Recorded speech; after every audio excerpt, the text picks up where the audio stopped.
everybody. How you doing, Mr. President? I'm very good. We had a good time at the alfalfa dinner.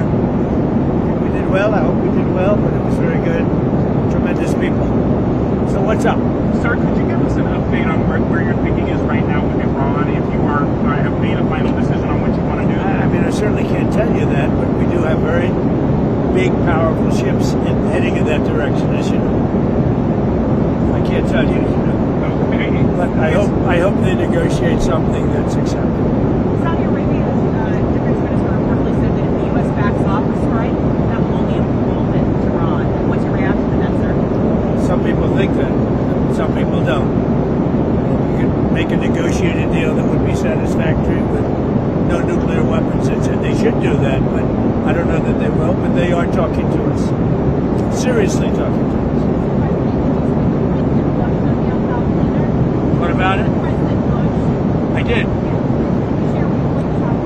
Well, I met with Jeb Bush. I was on Jeb. I think you mean Jeb. No, I introduced him. Nice. He's a good fellow. And he's been very nice to me the last 6 months. I don't know what happened, but he was very nice. We had a good time. Mr. President, on your Fed nominee, Mr. Kevin Marshall, why are you willing to wait for Senator Tom Tillis to leave the Senate, essentially, until, if you have to, Senator Tillis? For Tillis? I didn't say I wouldn't wait, but I mean, he's leaving the Senate for a reason, because what he asked for didn't get done. So it's one of those things. I think he may get Democrat votes too. I think he's so good that he'll probably get Democrat votes. He should. He's very good. My choice, my Fed choice, should get Democrat votes. Do you have a sense of what he's going to do as far as interest rates are concerned? I hope he's going to lower them. I mean, if you watch him on television, because I watch interviews and statements, I hope he's going to lower them, but he's going to have to do what he wants to do. Did he tell you? Did he make any commitments? No commitments. I don't want to do that. I couldn't do that, I guess, if I wanted, but I didn't. I based it on quality. I mean, he's a very high quality person. He should have no trouble getting through. Mr. President, did you make the comment at the dinner about saying that you would sue? About what? About suing Porsche if he does not lower interest Yes, rates? it's a roast. It's a roast. It's a comedy now. So it was a joke. And I said, of course, it was all comedy. And then on a more serious note, you're suing the IRS. Can you talk a little bit about what it's like to be on both sides of a lawsuit? It's very interesting. I have another one where I've virtually won the Mar-a-Lago break-in suit, and I have to work out some kind of a settlement. I'm supposed to work out a settlement with myself because when the FBI broke in, we sued. Before I was president, I sued, and obviously it was a very good suit, and I have that one, and I have to work out a settlement. Have you instructed Pam Bondi on how to handle that at all? Well, I think what we'll do is do something for charity. We're thinking about doing something for charity, where I'll give money to charity.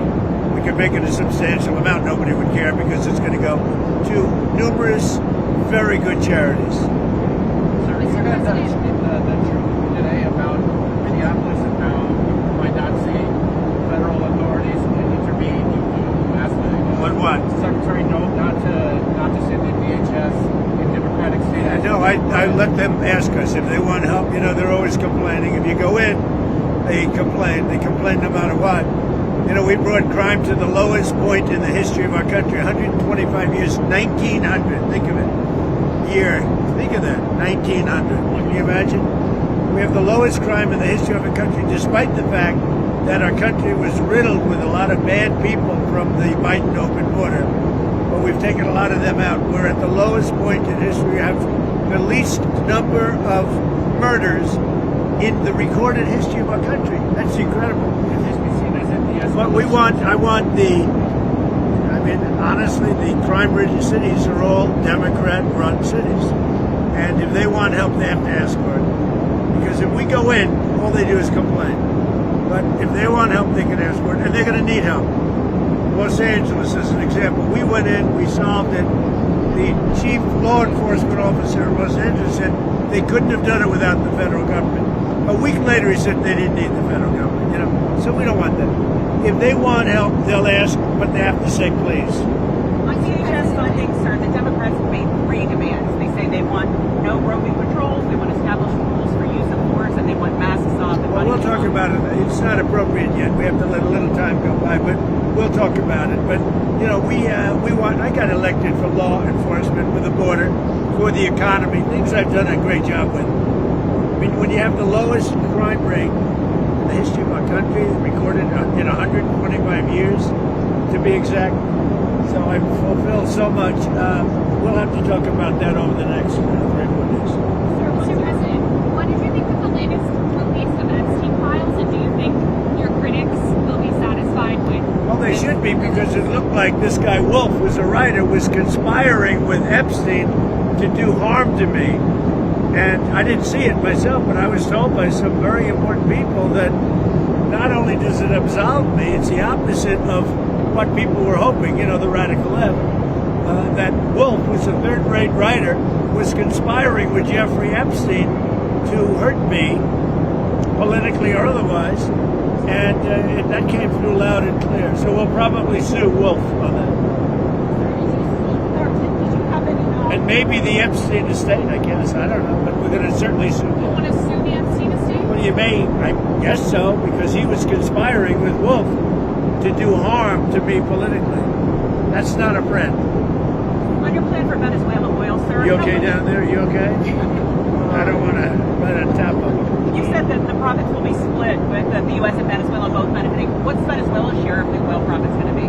Well, we haven't discussed that, but we're getting along very well with the leadership of Venezuela. They're doing a really good job. We're going to be selling a lot of oil, and we'll take some, and they'll take a lot, and they're going to do very well. They're going to make more money than they've ever made, and it's going to be beneficial to us. We're going to really, I think Venezuela is really going to turn around. You know, I opened up the airspace over Venezuela, so that now people from Venezuela, came from Venezuela here, they're going to be able to go back for the first time, go back to Venezuela and stay perhaps, or go back and see their relatives, go for a short period of time. Sir, do you think China's going to get their money back from all the money they lent to Venezuela for I don't oil? know. I don't know anything about that, but I'll tell you what, China is welcome to come in and would make a great deal in oil. You know, we welcome China. We've already made a deal. India's coming in, and they're going to be buying Venezuelan oil as opposed to buying it from Iran. So we've already made that deal, the concept of the deal. But China's welcome to come in and buy oil. On Venezuela, do you think that Machado should be able to return to Venezuela? I'd love to be able to do something with it, and maybe putting the sides together, doing something. I think she's a very fine person. Do you think she'll be But I think I have to say at the same time, the current leadership is doing a very good job. Did you have any knowledge of the arrest of Don Lemon before it happened? Did you have any conversation? No, I don't know anything about the Don Lemon thing, but he's a sleazebag. Everyone's known that. He's a washed-up. Probably, from his standpoint, the best thing that could happen to him. He's getting, he had no viewers. He was a failure. He was a failed host, and now he's in the news. I didn't know anything about it. So what's your response to Claudia Sheinbaum's warning that the embargo or the restriction on Cuban oil to Cuba, could cause a humanitarian crisis there? Well, it doesn't have to be humanitarian crisis. I think they probably would come to us and want to make a deal. So Cuba would be free again. They'll come to us, they'll make a deal, but Cuba really has got a problem. They have a problem. I know so many people from Cuba, but we have a lot of people in the United States right now that would love to go back to Cuba, and we'd like to work that out. What do you want to see from Cuba? I mean, what do you need to see to make that We'll kind work of a deal? deal. I think we're going to work a deal with Cuba. I think, we'll be kind. We have a situation that's very bad for Cuba. They have no money. They have no oil. Venezuela, they live off Venezuelan money and oil, and none of that's coming now. And then the president of Mexico, President Sheinbaum, was very good. I said, look, we don't want you sending oil there. And she's not sending oil. On your plans for Washington, D.C., sir, the Washington Post reported that you're considering an arch that's 250 feet high. Can you talk a little bit about that and address critics who say that might be a little bit too large for the space? We're considering an arc. It's like the Arc de Triomphe in Paris. So for 200 years they've wanted to build an arc. There are 57 cities throughout the world that have them. We're the only major city, Washington, D.C., that does it. The circle prior to the bridge, the Arlington Bridge, has been waiting for hundreds of years to have this done. In fact, there are 4 Eagles that got built.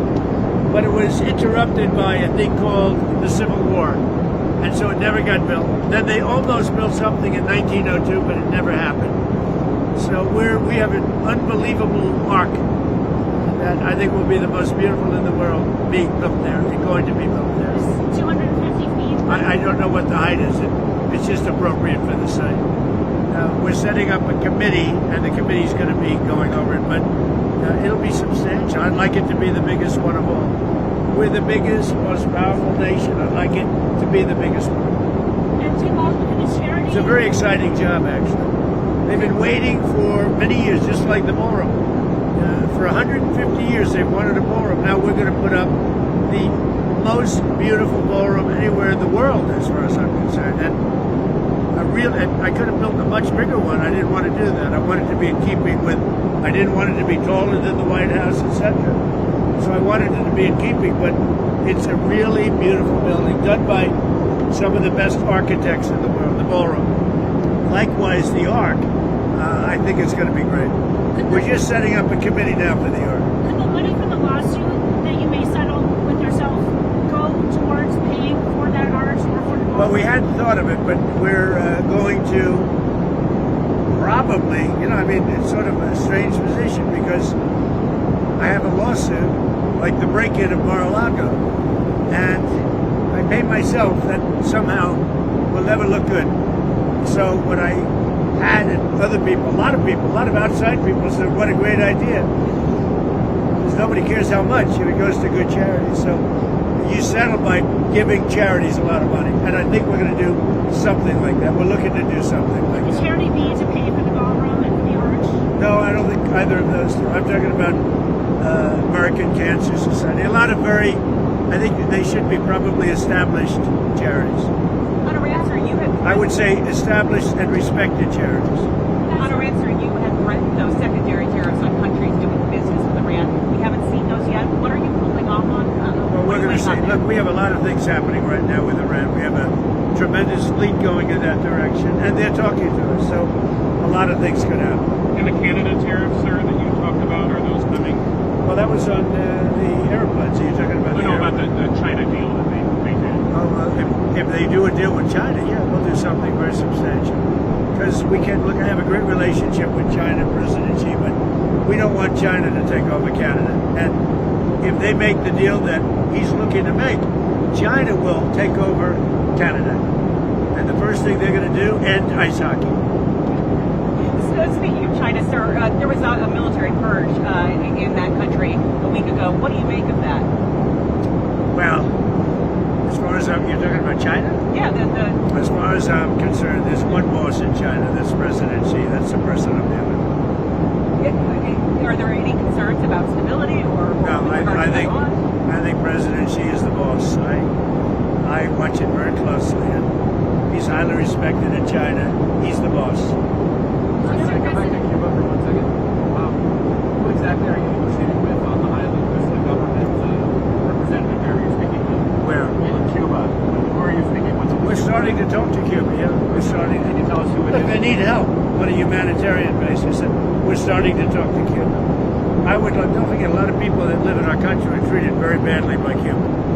And we want them to be, they all voted for me, and we want them to be treated well.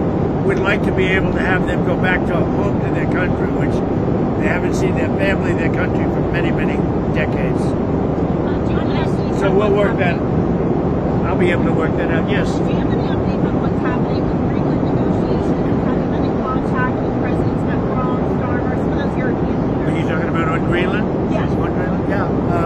We have started a negotiation, and I think it's pretty well agreed to. I mean, they want us to do it. I think it's going to be a good deal for everybody. A very important deal. Actually, from a national security point of view, very, very important deal. I think we're going to make a deal there.